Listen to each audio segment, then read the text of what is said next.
Hello everybody, आज मैं लेकर आया हूँ क्लास 12 के स्टूडेंट्स के लिए उनकी इंग्लिश की टेक्स्ट बुक से चैप्टर ड्रॉट। डियर स्टूडेंट्स, इस ड्रॉट चैप्टर को हम 2 पार्ट्स में पढ़ेंगे। फर्स्ट पार्ट को आगे पढ़ने से पहले डियर स्टूडेंट, आप इस चैनल को सब्सक्राइब कर लीजिए अगर अभी तक आपने नहीं किया है तो बेल आइकॉन प्रेस कर लीजिए ताकि आगे के नोटिफिकेशंस आपको टाइमली प्राप्त हो सके।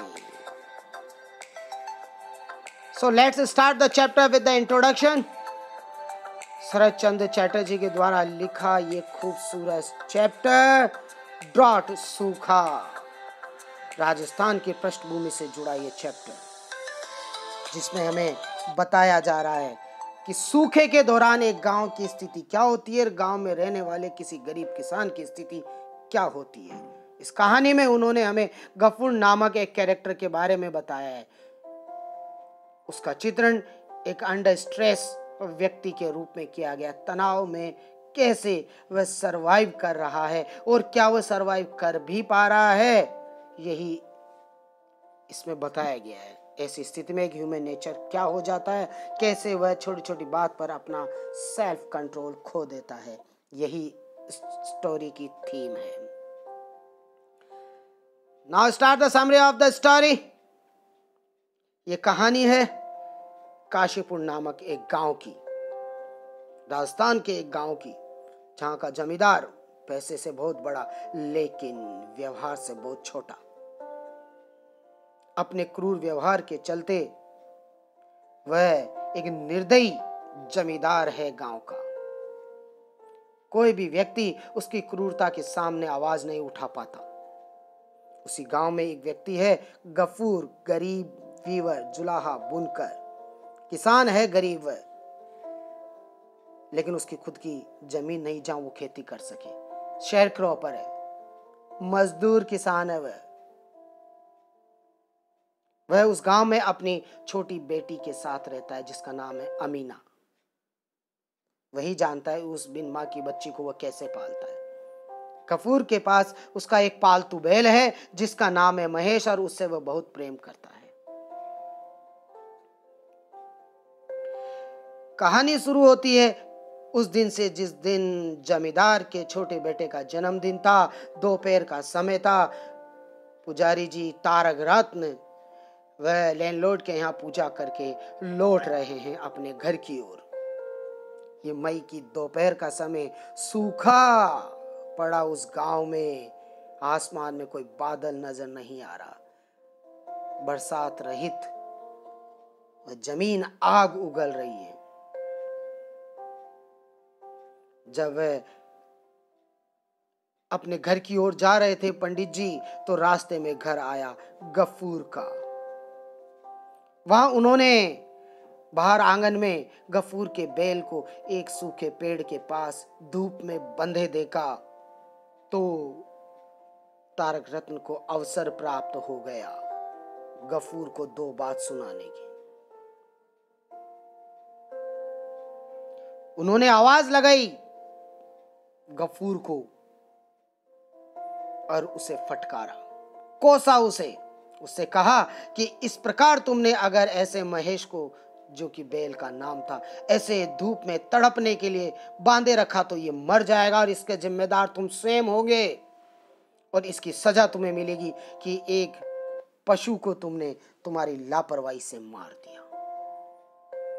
तारक रत्न कह तो इस प्रकार रहे थे मानो उनके मन में पशु प्रेम हो, दयनीय हो, लेकिन नहीं, वो तो सिर्फ एक मौका भुनाना चाहते थे, अपना रोब झाड़ना चाहते थे। गफूर उस समय बीमार हालत में था। वह कुछ नहीं कर सकता था और खुद के खाने के वांदे हो रहे थे। उस बैल की सुरक्षा असंभव हो पा रही थी। गफूर ने तारक रत्न से अनुरोध किया कि आप मुझे कुछ उधार दे दीजिए, थोड़ी सी फसल उधार दे दीजिए। आपके पास में जो फल है या जो चावल है जो पूजा के दौरान वह लेकर आए थे, इनमें से कुछ दे दीजिए ताकि महेश को चावल का पानी उबाल के दे दे, खुद भी कुछ खा ले। लेकिन पुजारी जी कौन से वास्तविक रूप से दया दिखा रहे थे। उन्होंने गफूर की रिक्वेस्ट को रिजेक्ट कर दिया, रिफ्यूज करते हुए कि वो कुछ नहीं देंगे, वहां से चल दिए। गफूर अपना सा उदास मन लेकर वहां रह गया। उसके बाद धीरे धीरे समय आगे बढ़ने लगा। गफूर की बेटी अमीना पूरे घर का अकेली ध्यान रखती। वह आसपास से मांग कर चावल ले आती, उसे पका लेती, थोड़े बहुत खुद खा लेते, उसका पानी या कुछ बच जाए तो वो उस बेल को भी, महेश को भी दे देते। इस प्रकार इनका जीवन चल रहा था, सिर्फ दूसरों की दया के भरोसे ही। सूखे की मार भयंकर रूप से पड़ी थी इन पे। इन हालात में लगभग अब 1 सप्ताह और बीत चुका था। गफूर बीमार हालात में कुछ नहीं कर सकता था। वह उस दिन अपने आंगन में बैठा हुआ चिंतित मुद्रा में कि अब क्या होगा, जीवन आगे कैसे चलेगा। तभी अमीना ने आकर उनको बताया कि महेश के साथ कुछ दुर्घटना हो गई। महेश को उन्होंने बेल को खुला छोड़ दिया था ताकि वो तो अपना पेट भराए, लेकिन वो जब नहीं लौटा तो अमीना ने आकर अपने पिताजी से उसके बारे में बताया। गफूर जो खुद असहाय रूप में वहां था, शाम हो रही थी। अमीना ने महेश के बारे में अपने पिताजी से कहा कि पिताजी, आपने सुना, मानिक घोष, गांव का एक और धनी व्यक्ति,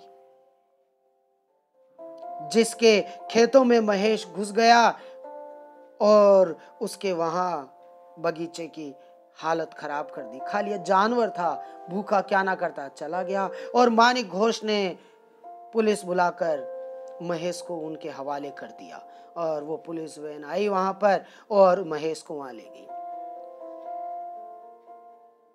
और अमीना ने बताया कि पिताजी अब इसे ले जाकर वो 3 दिन बाद कैटल मार्केट में बेच देंगे। हालांकि अमीना को नहीं पता था कि कैटल मार्केट क्या है, ये मवेशी बाजार क्या है जहाँ जानवरों को बेचा जाता है। उसको कुछ नहीं पता था। बस जब भी वो सुनती थी इस बारे में अपने पिता से तो देखती थी कि उसके पिताजी बेचैन हो जाते थे। आज भी वैसा ही हुआ, बेचैन हो गया गफूर जैसे ही सुना कि मानिक घोष ने महेश को पुलिस को बुला के हवाले कर दिया, क्योंकि वह उसके खेत में घुस गया था और तैयारी कर रही है पुलिस उसे 3 दिन बाद बेचने की।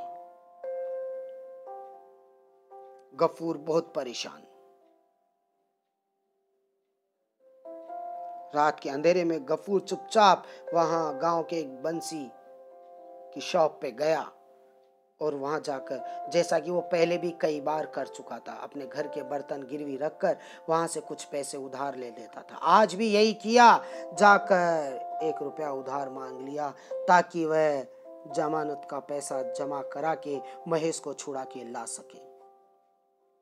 अपनी वही बर्तन, एक प्लेट वहां खिसका दी। बंसी को अच्छे से पता था कि ये वही प्लेट है जिसको रखकर उसने कई बार उधार लिया है और उन्होंने उधार दिया है। आज भी उन्होंने ऐसा ही किया, कोई ऑब्जेक्शन नहीं उठाया और उसे वो पैसे उधार दे दिए।